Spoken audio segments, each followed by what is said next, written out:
কাজ নিয়ে মাঝে মধ্যেই আলোচনায় উঠে আসেন ছোট পর্দার অভিনেতা আরশ খান। এর বাইরে কখনো ব্যক্তিগত জীবনের প্রেম ভালোবাসার গুঞ্জন নিয়েও চর্চা হয় তাকে নিয়ে। তবে যাবতীয় সব ব্যাপারেই খোলামেলা কথা বলতে পছন্দ করেন তিনি। মনের কোণে কোনো রাগ ঢাক না রেখে কথা বলেন।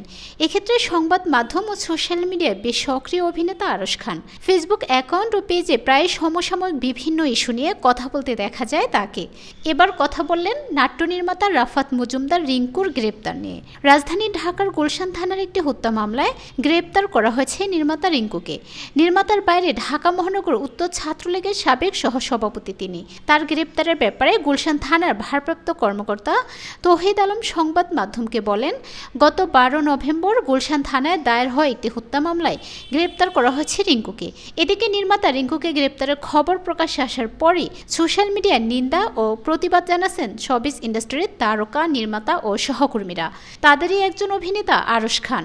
মঙ্গলবার সকালে ফেসবুক স্ট্যাটাসে তিনি লিখেছেন, একজন পরিচালক গ্রেপ্তার হবে, কোনো কারণ জানানো হবে না। হাতে গোনা কিছু মানুষ ছাড়া বাকিরা ঘরে বসে স্ট্যাটাস দেবে। এটা কি আদৌ ঠিক? কাল তো তাহলে আপনার জানাজায় লোক খুঁজে পাবেন না। ইউনিটির অবস্থা এমন কেন? রিফরমেশন এবং সংগঠনে কি লাভ হলো তাহলে? এ ব্যাপারে অভিনেতা আরশ খান সংবাদ মাধ্যমকে বলেন, রিঙ্কু কোনো একটা সময় একটি রাজনৈতিক দলের সঙ্গে জড়িত ছিলেন। এজন্য পুরনো ফাইল বের করে সন্দেহভাজন হিসেবে দেখানো হচ্ছে তাকে। মূলত হিংসা থেকে করা হচ্ছে এসব, কেননা বর্তমানে ভালো কাজ করছেন নির্মাতা রিঙ্কু।